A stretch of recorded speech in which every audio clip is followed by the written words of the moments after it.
దాదాపుగా 10 సంవత్సరాలు పశ్చిమ బెంగాల్‌ను కంటిన్యూయస్‌గా పరిపాలించిన తర్వాత అత్యంత చిత్తుగా ఓడిపోయిన మమతా బెనర్జీ గారు బీజేపీ పైన అనేక విమర్శలను చేయడం జరిగింది. దాదాపుగా 100 స్థానాల్లో అక్రమంగా బీజేపీ గెలవడం జరిగింది. ఇది ప్రజా గెలుపు కాదు, ప్రజాస్వామ్యం ద్వారా గెలిచిన గెలుపు కాదు.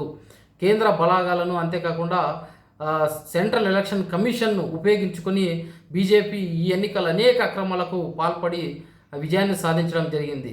అంతేకాకుండా మేము బీజేపీతో కాకుండా కేంద్ర బలాగాలతో అంతేకాకుండా సెంట్రల్ ఎలక్షన్ కమిషన్తోనే పోరాటం చేయడం జరిగింది. ఈ ఎలక్షన్లో అనేక మంది మా లీడర్లను హౌస్ అరెస్ట్ చేయడం జరిగింది. వాళ్ళు బయటకు రాకుండా చేయడం జరిగింది. ఎలక్షన్లలో సరిగా కంపెయిన్ చేసుకోవడానికి కూడా అవకాశం కల్పించలేదు. అంతేకాకుండా దాదాపుగా 91 లక్షల మా ఓట్లను తొలగించడం జరిగింది.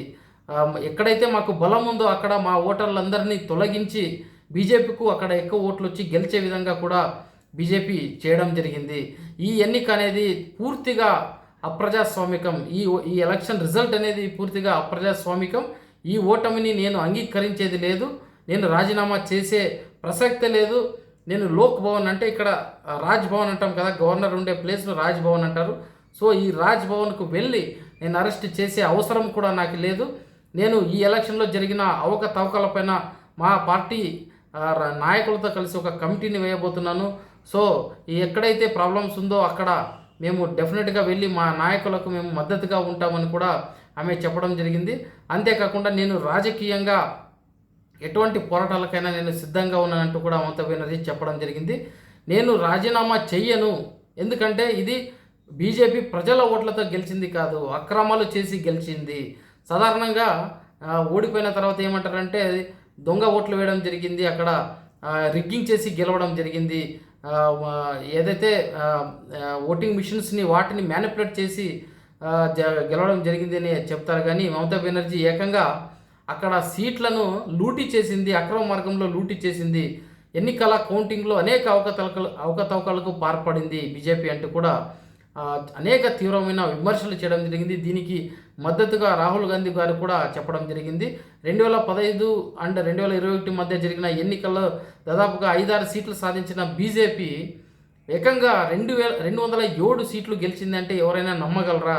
ఇది పూర్తిగా అప్రజాస్వామికం. అంతేకాకుండా ఇది ప్రజల ఓట్లతో గెలిచిన గెలుపు కాదంటూ కూడా రాహుల్ గాంధీ గారు ట్వీట్ చేయడం జరిగింది. సో అయితే ఇక్కడ మమతా బెనర్జీ రాజీనామా చేయకపోతే నెక్స్ట్ స్టెప్ ఏంటి, ఏ విధంగా ఉంటుంది రాజ్యాంగ పరంగా అని మనం ఆలోచించాల్సి వస్తే, ఎప్పుడైతే ఎలక్షన్ జరిగిన వెంటనే చీఫ్ ఎలక్షన్ కమిషనర్ ఏ పార్టీకి ఎన్ని సీట్లు వచ్చాయన్నది గవర్నర్ గారికి పంపడం జరుగుతుంది. గవర్నర్ దగ్గర అత్యధిక సీట్లు గెలుచుకున్న పార్టీ ఏది, ఏ పార్టీలకు ఎన్నెన్ని సీట్లు వచ్చాయనేది సెంట్రల్ ఎలక్షన్ కమిషన్ అనేది, లేదంటే ఏదైతే ఒక రాష్ట్రంలో ఎన్నికలు నిర్వహించడానికి చీఫ్ ఎలక్షన్ కమిషనర్ ఎవరైతే ఉంటారో వారి ద్వారా ఒక నివేదిక అనేది గవర్నర్ గారికి సమర్పించడం జరుగుతుంది. సో దాని ప్రకారంగా సింగిల్ లార్జెస్ట్ పార్టీ ఆ రాష్ట్రంలో ఏది అనేది గవర్నర్ గారు తెలుసుకోవడం జరుగుతుంది. అంతేకాకుండా ఆయనైనా కూడా ఆ రాష్ట్రంలో ఎవరైతే ఎక్కువ సీట్లు సంపాదించింటారో వాళ్ళను ఆహ్వానించడం జరుగుతుంది. మీరు వచ్చి సీఎంగా ప్రమాణ స్వీకారం చేయండి అని. ఒకవేళ పార్టీ ముందుగా స్పందించి గవర్నర్ గారిని కలిసి మేము ఇన్ని ఎమ్మెల్యే సీట్లని గెలవడం జరిగింది, మేము సింగిల్ లార్జెస్ట్ పార్టీగా ఉన్నాము, సో మమ్మల్ని గవర్నమెంట్ ఏర్పాటు చేయడానికి ఆహ్వానించండి అంటూ కూడా ఏ పార్టీ అయితే ఎక్కువ సీట్లు సంపాదించింటుందో ఆ పార్టీ తరఫున ఎన్నికైన శాసనసభ పక్ష నేతగా ఎవరైతే ఎన్నుకోబడి ఉంటారో ఆయన గవర్నర్ గారిని కలిసి వాళ్ళని రిక్వెస్ట్ చేయడం జరుగుతుంది. సో దాన్ని బట్టి ఒక రోజు ఫిక్స్ చేయబడుతుంది. ఆ రోజు గవర్నర్ గారు ఎవరైతే అత్యధిక సీట్లు గెలుచుకొని మెజారిటీ సింగిల్ లార్జెస్ట్ పార్టీగా ఆ రాష్ట్రంలో అవతరించిండో ఆ పార్టీ నాయకుడిని సీఎంగా ప్రమాణ స్వీకారం చేస్తారు. అంతేకాకుండా సీఎం రిక్వెస్ట్తో ముందుగా అనుకున్న కొంతమంది ఎమ్మెల్యేలను మంత్రులుగా ప్రమాణ స్వీకారం చేయించడం జరుగుతుంది. అయితే ఇక్కడ మమతా బెనర్జీ నేను రాజీనామా చేయను అని అంటా ఉంది. సో ఇప్పుడు ఎలా అంటే ఏమీ లేదు, గవర్నర్ గారు ఆమెను తొలగిస్తారు సీఎం పదవి నుంచి.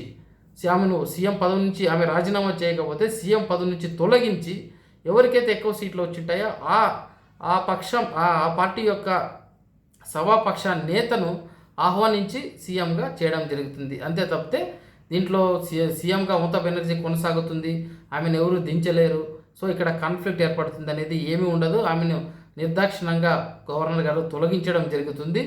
అత్యధిక పార్టీ వచ్చిన అత్యధిక సీట్లు పొందిన పార్టీ లీడర్ను గవర్నర్ గారు ముఖ్యమంత్రిగా ప్రమాణ స్వీకారం చేయించడం జరుగుతుంది.